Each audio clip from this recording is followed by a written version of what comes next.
नमस्कार, business plus टेलिभिजनको news bulletin business टुडेमा स्वागत छ। म संगीता कटवाल। सुरुमा हेडलाइन्स। कोरोना संक्रमणको उपचार सम्बन्धमा स्वास्थ्य बीमा बोर्ड अहिलेसम्म मौन। स्वास्थ्य बीमा गराएका लाखौं परिवार अन्योलमा। 60 जिल्लामा बोर्ड मार्फत स्वास्थ्य सेवा कार्यक्रम सञ्चालित।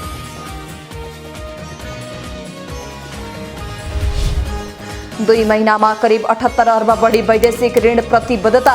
वैदेशिक अनुदान र ऋण मात्र 84 अर्ब 7 करोड रुपैयाँको प्रतिबद्धता।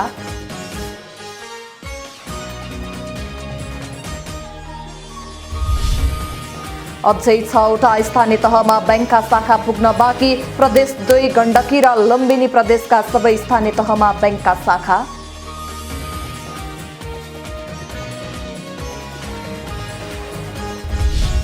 कञ्चनपुरको दुधारा चाँदनी क्षेत्रमा स्थापना गर्ने सुक्खा बन्दरगाहको औपचारिक घोषणा। औद्योगिक क्षेत्र विस्तार गरी बेरोजगारी समस्या समाधान गर्ने सरकारको योजना।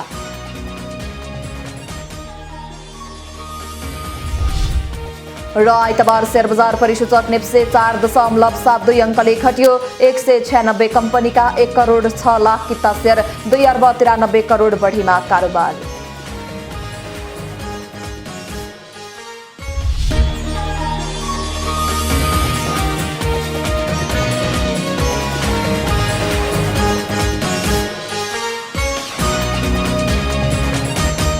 बिजनेस टुडेको सुरुमा स्वास्थ्य बीमा बोर्ड सम्बन्धी न्यूज।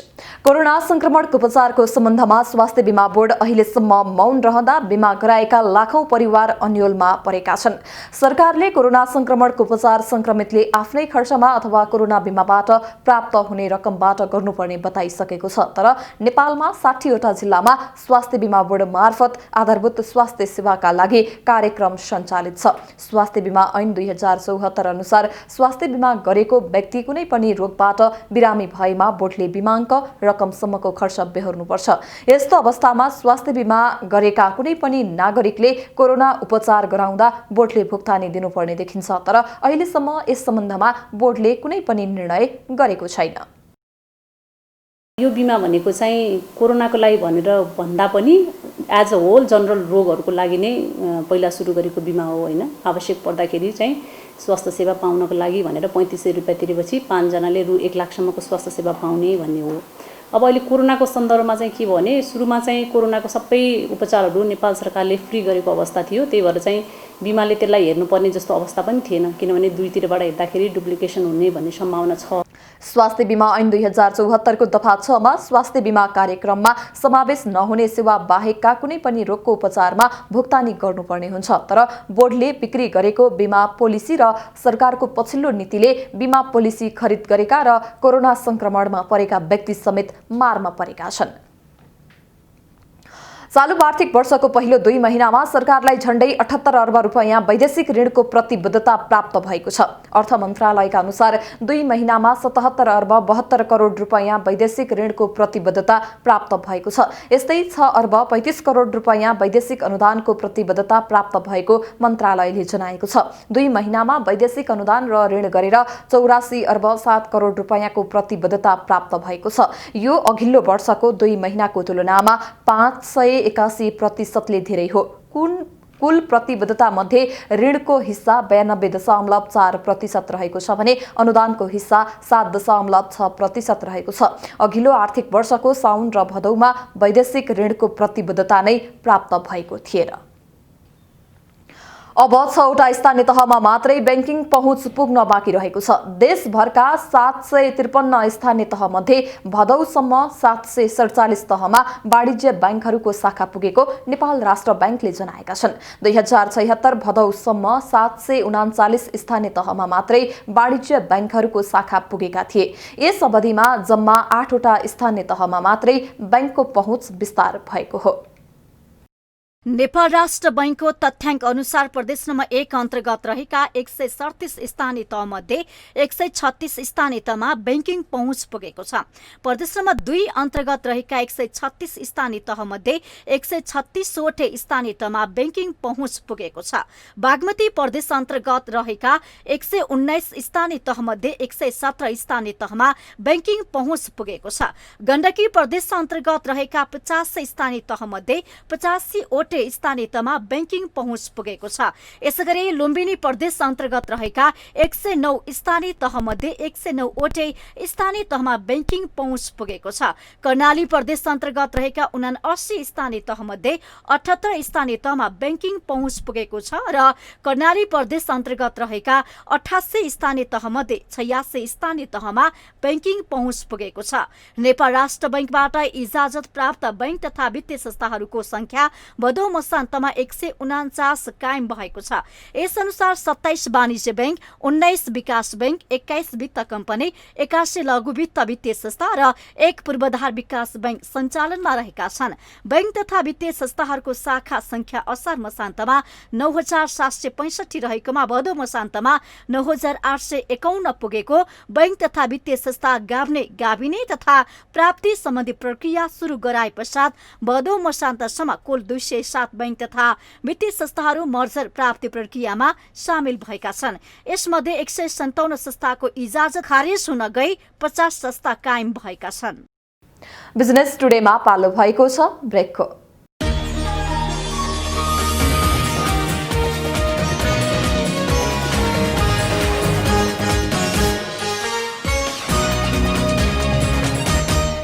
बिजनेस टुडेमा पुनः स्वागत छ। अब बाँकी समाचार। सरकारले कञ्चनपुरको दोधारा चाँदनी क्षेत्रमा स्थापना गर्ने भनेको सुख बन्दरगाहको औपचारिक घोषणा गरेको छ। आइतबार उद्योग वाणिज्य तथा आपूर्ति मन्त्री लेखराज भट्ट सहितको टोलीले सुख बन्दरगाह निर्माण हुने क्षेत्रको औपचारिक घोषणा गरेको हो। महाकाली नगरपालिका 1 मा रहेको मायापुरी र गौरीशंकर सामुदायिक वन क्षेत्रमा रहेको 1000 बिघा क्षेत्रफलमा सुक्खा बन्दरगाह निर्माण हुने भएको छ। यस क्षेत्रमा औद्योगिक क्षेत्रको विस्तार गरी बेरोजगारी समस्या समाधान गरिने योजना रहेको छ। यो समग्र दोधरा चाँदनीको विकास हुन्छ भने त्यो हाम्रो बसको मात्र थिएन, द्विपक्षीय सम्बन्धका कुरा हो र यसको प्राविधिक पाटो पनि थियो र यसको लगानीको कुरो कसरी कम भन्दा कम लगानीबाट बढी भन्दा बढी उपलब्धि हासिल गर्ने भन्ने कुरो। त्यसको अर्थ दोधरा चाहिँ अब विकासबाट विमुख हुन्छ भन्ने हैन, त्यसको विकासलाई पनि हामी जोड्छौं। दोधारा चाँदनीलाई अन्तर्राष्ट्रिय नाका बनाउन सुक्खा बन्दरगाह निर्माण गर्न लागिएको र सुक्खा बन्दरगाह निर्माणसँगै यसले पश्चिमबाट नेपालको आर्थिक समृद्धिको ढोका खोल्ने सपना पूरा हुने विश्वास गरिएको छ। काम अगाडि बढाइरहेका छौं। निरन्तर हामीले पहल कदमी लिइरहेका छौं। दार्चुलाको र बैतडी र कञ्चनपुरका हामी सबै मानिनेहरूले सँगसँगै पहल कदमी लिइरहेका छौं र त्यो काम अगाडि बढिरहेको छ र यसलाई अन्तर्राष्ट्रिय व्यापारको केन्द्र बनाउने भनेर हामीले जे निर्वाचनताका चुनावताका प्रतिबद्धता गरेका थियौं त्यसैमा एक कदम अगाडि बढेर आज 10औं अरबको लगानीमा यहाँ सुक्खा बन्दरगाह क्रस बोर्डर इकोनोमिक जोन अर्थात् अन्तर्देशीय व्यापार क्षेत्र बनाउने हिसाबले जुन मन्त्रालयले काम अगाडि बढाएको छ। भारतको राजधानी नयाँ दिल्लीबाट नजिक पर्ने सो क्षेत्र व्यापारिक नाकाका रूपमा विस्तार गर्नकै लागि सरकारले महाकाली नदीमा 4 लेनको मोटरवेल पुलको समेत निर्माण गरिरहेको छ। दोधारा चाँदनीमा सुक्खा बन्दरगाह बनेपछि नेपालले 3वटा सामुद्रिक बन्दरगाह प्रयोग गर्न पाउनेछ। त्यसमा गुजरातको मुन्द्रा, मुम्बईको जवाहरलाल नेहरू र उडिसाको विशाखापट्टनम बन्दरगाह प्रयोग गर्न पाउने नेपाल भारतको सहमति भएको छ। दशैं अघिको तुलनामा काठमाडौँ उपत्यकामा तरकारी तथा फलफुलको भाउमा केही उतार चढाव देखिएको छ। दशैं सुरु भएको पहिलो साताको तुलनामा दशैं सकिँदा 27 प्रकारका तरकारी तथा फलफुलको भाउ घटेको छ। दशैं लगत्तै 25 वटा तरकारी तथा फलफुलको भाउ भने बढेको छ। हरियो खुर्सानी, धनिया, च्याउ, रायो साग, बरेला, हरियो फर्सी लगायतको तरकारीको भाउ धेरै घटेको छ। यस अवधिमा घिरौलाको भाउ नै प्रति किलो 17 रुपियाँले सस्तिएको कालीमाटी फलफुल तथा तरकारी बजार विकास समितिले जनाएको छ। दशैं लगत्तै 25 वटा तरकारी तथा फलफुलको भाउ भने बढेको छ। उत्पादन सिजन सकिएको तथा भारतबाट आउने तरकारीको भाउ यस अवधिमा बढेको व्यवसायीको भनाइ छ। यस्तै बजारमा भर्खरै आउन सुरु भएर माग उच्च रहेका तरकारीको मूल्य पनि केही मात्रामा बढेको छ। नेपाली गोलभेडा, भारतीय रातो आलु, सुकेको प्याज, करेला, तनेबोडी र काँक्रोको मुख्य उत्पादन सिजन सकिएका कारण मूल्य बढेको हो। भर्खरै बजारमा आउन थालेको पालुङ्गो र चम्सुरको साग लगायतको तरकारीको भाउ पनि यस अवधिमा बढेको छ।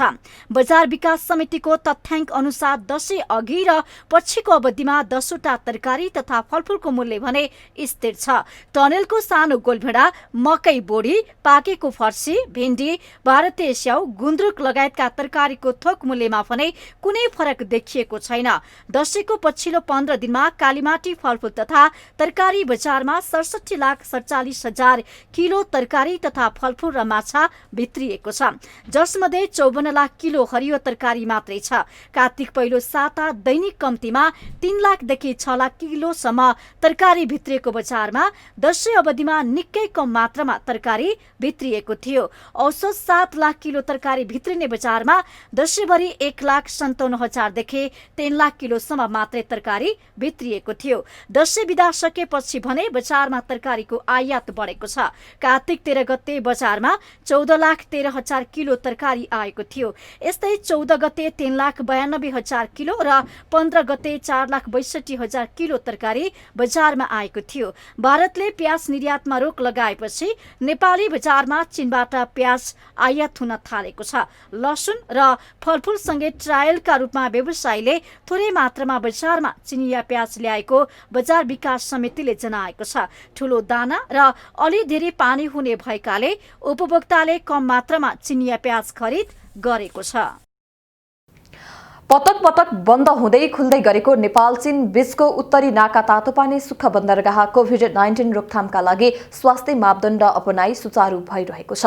कोरोना महामारी र बाढी पहिरोको कारण पटक पटक बन्द भएको नाका बिहिबारबाट खुलेपछि नेपालतर्फ सामान आयात हुन थालेको हो। अहिले दैनिक 4 देखि 6 कन्टेनर सामग्री नेपाल भित्रिरहेको छ। एक रिपोर्ट। 2072 सालको भूकम्पपछि लामो समय बन्द भएर खुलेको तातोपानी नाका केही समयमा नै पुनः बन्द भएको थियो। बिचमा खुलेको नाका पछिल्लो पटक कोरोना संक्रमणको जोखिमका कारण पुनः बन्द हुन पुगेको थियो। तर अहिले भने कोरोना संक्रमण रोकथामका लागि नाकामा उच्च सावधानी अपनाउँदै चिनिया व्यापारीले अलपत्र परेको नेपाली व्यवसायीका सामान नेपाल पठाउन थालेका हुन्। अहिले नेपालतर्फको पुरानो भन्सार यार्डमा चिनिया कन्टेनरले नै सामान पुर्याउन आउने गरेको छ। तातोपानी भन्सार सुक्खा बन्दरगाह कार्यालयका प्रमुख लालबहादुर खत्रीले स्वास्थ्य मापदण्डको नयाँ मोडालिटी लागू भएपछि सामान आयात सुरु भएको बताउनुभयो। श्रमिकहरूलाई स्वास्थ्य मापदण्ड सहित आइसोलेटेड क्षेत्रमा सामान लोड अनलोड गर्ने व्यवस्था मिलाइएको पनि प्रमुख खत्रीले बताउनुभयो। चिनिया कन्टेनरहरू आउनको लागि हाम्रो लिपिङ स्थित भन्सार गेट भन्सार परिसरभित्र एउटा डेडिकेटेड आइसोलेटेड अपरेसन एरिया बनाइएको छ, जसमा पूर्ण रूपले त्यसमा कोही पनि मान्छे जान नसक्ने गरी छुट्याइएको छ। त्यसलाई त्यो ठाउँ अपरेसन एरियाको लागि भनेको चिनिया कन्टेनरहरू त्यहाँ आएर पार्क हुने।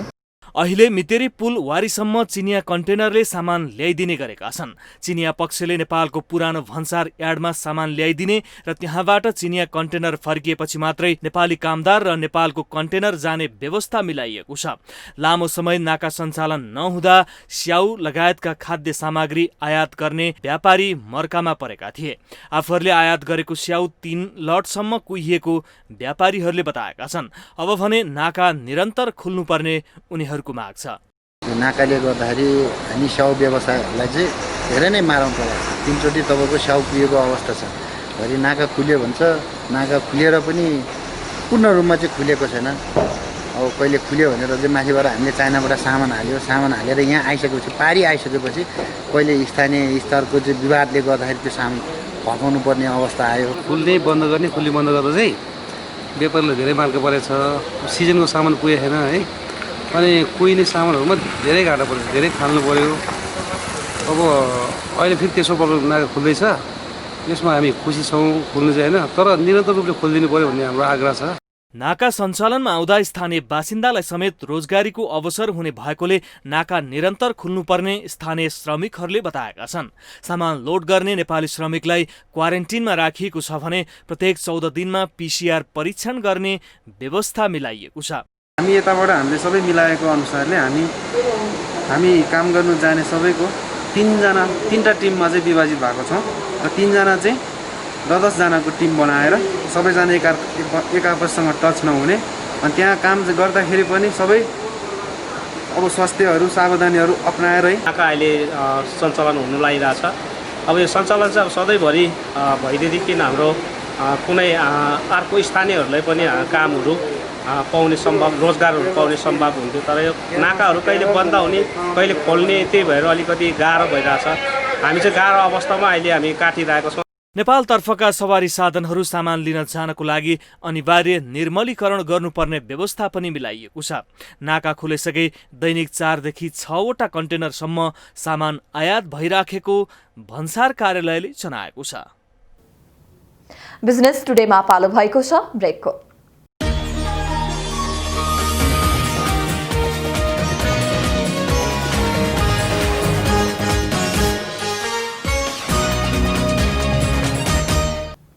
बिजनेस टुडेमा पुनः स्वागत छ। अब बाँकी समाचार।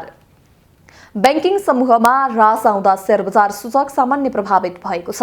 नेप्से सूचक 4.72 अङ्कले घटेर 1640.95 बिन्दुमा अडिएको छ। 196 कम्पनीको 2 अर्ब 93 करोड रुपैयाँ भन्दा बढीको 1 करोड 6 लाख भन्दा बढी किता शेयर कारोबार भएको छ। साताको पहिलो कारोबारको दिन आइतबार शेयर बजारमा सामान्य करेक्सन देखिएको छ।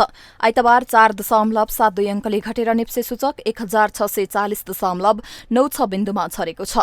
आइतबार 196 वटा कम्पनीको 1 करोड 6 लाख 26,514 किता शेयर 2 अर्ब 93 करोड 9 लाख 39,000 रुपैयाँमा खरिद बिक्री भएको छ। आइतबार कारोबारमा आएका 12 वटा उपसमूह मध्ये 5 वटा उपसमूहको सूचक सकारात्मक देखिएको छ भने 7 वटा उपसमूहको सूचक नकारात्मक देखिएको छ। लघुवित्त समूहमा सबैभन्दा बढी 29.41 अङ्कको बढोत्तरी भएको छ। व्यापार समूह 24.37 अङ्कले उकालो लागेको। आइतबार जलविद्युत समूह 19.31 अङ्क, निर्जीवन बीमा समूह 10.45 अङ्क र अन्य समूह 5.36 अङ्कले बढेका छन्। होटल समूहमा सर्वाधिक 15.29 अङ्कको गिरावट आएको छ। उत्पादन तथा पशुधन समूह 15.21 अङ्कले ओह्रालो लागेको छ भने बैंकिङ समूह 14.55 अङ्क, विकास बैंक समूह 6.98 अङ्क, वित्त समूह 2.18 अङ्क, जीवन बीमा समूह 7.45 अङ्क र म्युचुअल फण्ड समूह 0.01 अङ्कले घटेका छन्। आइतबार कारोबार रकमका आधारमा शिवश्री हाइड्रो पावरले सर्वाधिक 23 करोड 27 लाख रुपैयाँ बढीको कारोबार गरेको छ। अपी पावरले 16 करोड 87 लाख रुपैयाँ बराबरको कारोबार गरेको छ भने प्राइम कमर्सियल ब्याङ्कको 15 करोड 68 लाख रुपैयाँ, हाइड्रो इलेक्ट्रिसिटी इन्भेस्टमेन्टको 12 करोड 24 लाख रुपैयाँ, एनआइसी एसिया ब्याङ्कको 10 करोड 77 लाख रुपैयाँ, सानिमा ब्याङ्कको 10 करोड रुपैयाँ, नेपाल ब्याङ्कको 9 करोड 3 लाख रुपैयाँ, ग्लोबल आइएमए ब्याङ्कको 9 करोड 3 लाख रुपैयाँ, प्रभु ब्याङ्कको 8 करोड 47 लाख रुपैयाँ र शिखर इन्सुरेन्सको 7 करोड 41 लाख रुपैयाँ धेरैको कारोबार भएको छ। आइतबार धेरै कमाउने कम्पनीमा नेपाल फाइनान्स, विशाल बजार कम्पनी र हिमालय ऊर्जा विकास कम्पनीको शेयर मूल्यमा 10% तथा Shivashree hydro power, hydro electricity investment and Nerude लघुवित्तको शेयर मूल्यमा 9% को हाराहारीमा वृद्धि भएर पोजिटिभ सर्किट नै लागेको छ। त्यस्तै गुमाउनेमा आइतबार सानिमा इक्विटी फण्डका इकाइधनीहरूले धेरै गुमाएका छन्। दशैंपछि गत बुधबारबाट खुलेको बजारमा पहिलो दिन 41 अङ्कको वृद्धि भएको थियो भने बिहीबार 1.78 अङ्कले घटेको थियो। आइतबार सुनचाँदीको भाउ बढेको छ। सुनको भाउ तोलामा 500 रुपैयाँ बढेर 95,000 रुपैयाँ पुगेको नेपाल सुनचाँदी व्यवसायी महासंघले जनाएको छ। शुक्रबार सुन तोलामा 1,000 रुपैयाँ घटेर तोलाको 94,500 रुपैयाँमा कारोबार भएको थियो। यस्तै आइतबार चाँदी तोलामा 15 रुपैयाँ बढेर 1180 रुपैयाँ कायम भएको छ। यसैबीच भाउ महँगो भएर कारोबार फाटाफुट्टा मात्रै भएपछि नेपालमा सुन आयात घटेको छ। यसअघि दैनिक 10 किलोका दरले महिना विभिन्न बैंकले 300 किलोसम्म सुन आयात गर्ने गरेका महासंघले जनाएको छ। तर नयाँ आर्थिक वर्ष सुरु भएपछिको 3 महिनामा 100 किलो मात्र सुन आयात भएको छ। भाउ बढेर कारोबार ठप्प जस्तै भएको भन्दै व्यवसायी निराश भएका छन्। विज्ञापन रहित क्लिन फिड पूर्ण रूपमा कार्यान्वयनमा आएपछि शुल्क बढ्ने टेलिभिजन वितरकहरूले बताएका छन्। विदेशी च्यानलहरूले नेपालका लागि छुट्टै क्लिन फिड दिँदा खर्च बढ्ने भएकाले शुल्क बढ्न सक्ने तर्क वितरकहरूको छ। यसबाहेक विज्ञापन नीति लागू भएपछि स्वदेशी च्यानलमा विदेशी विज्ञापन प्रसारण हुन नदिन र समग्र विज्ञापन बजारको व्यवस्थापन तथा नियमनको लागि चुनौती समेत बढेको विज्ञहरूले बताएका छन्। एक रिपोर्ट।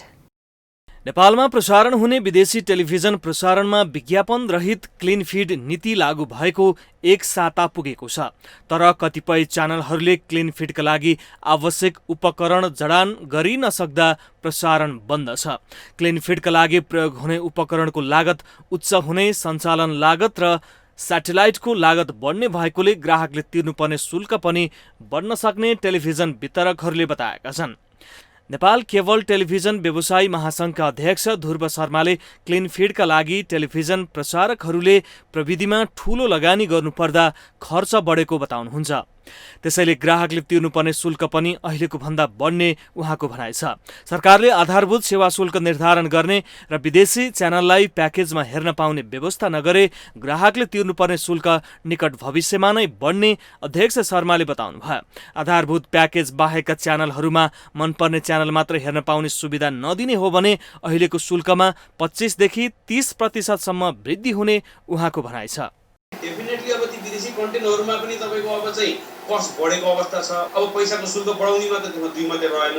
अब कति बढाउँछन् के गर्छन् भन्ने कुरा अझ स्पष्ट छैन। तर हामी त्यही भएर के भन्ने भन्दाखेरि उनले जे पनि एउटा शुल्क बढाउन सक्ला। तर सरकारले यसरी आला कार्डको अहिले चाहिँ सम्बोधन गर्ने बित्तिकै चाहिँ उनीहरूले कुनै पनि प्राइस लगायो भने त्यो ग्राहकले त्यो च्यानल हेर्न सक्ने वाले भने त्यो पैसा तिर्छ, हैन भने उनीले तिर्दैन। उनीले प्याकेजको पैसा सक्छ भने तिर्छ, हैन भने उनीले एउटा इन्डिभिजुअल च्यानल पनि छानेर हेर्न पायो।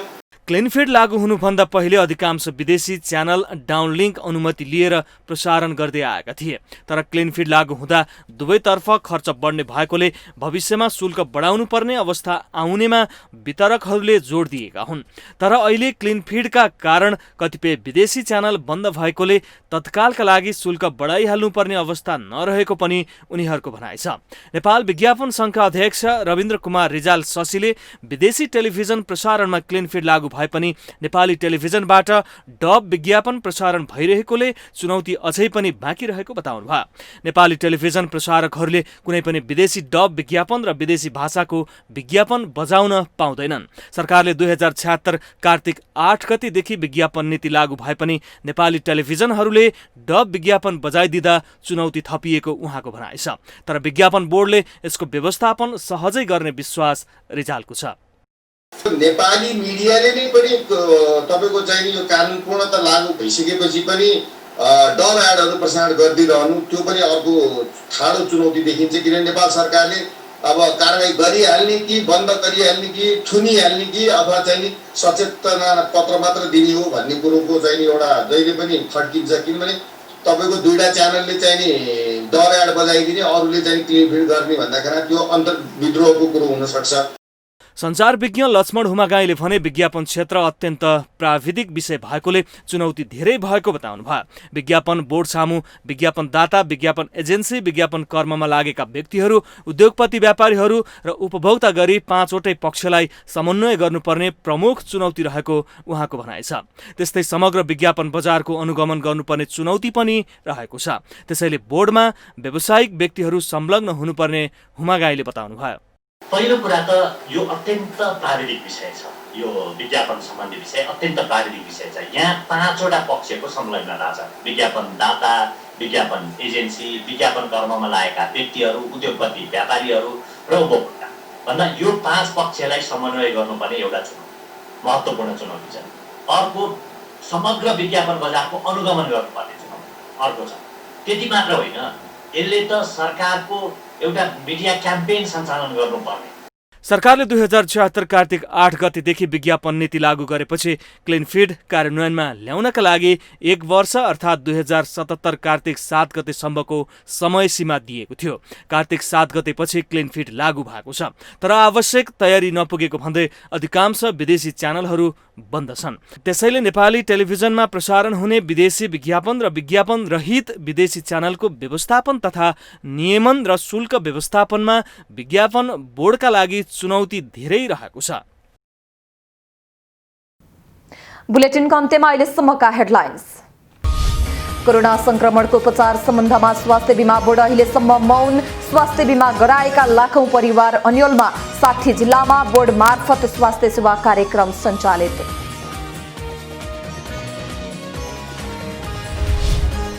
2 महिनामा करिब 78 अर्ब बढी वैदेशिक ऋण प्रतिबद्धता। वैदेशिक अनुदान र ऋण मात्र 84 अर्ब 7 करोड रुपैयाँको प्रतिबद्धता।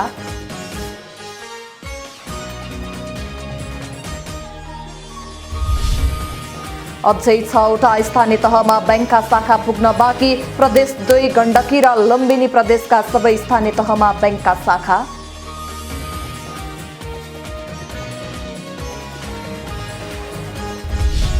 कञ्चनपुरको दुधारा चाँदनी क्षेत्रमा स्थापना गर्ने सुक्खा बन्दरगाहको औपचारिक घोषणा।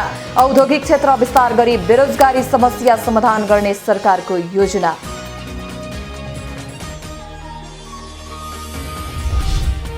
र आइतबार शेयर बजार परिसूचक नेप्से 4.72 अङ्कले घट्यो। 196 कम्पनीका 1 करोड 6 लाख किता शेयर 2 अर्ब 93 करोड बढीमा कारोबार।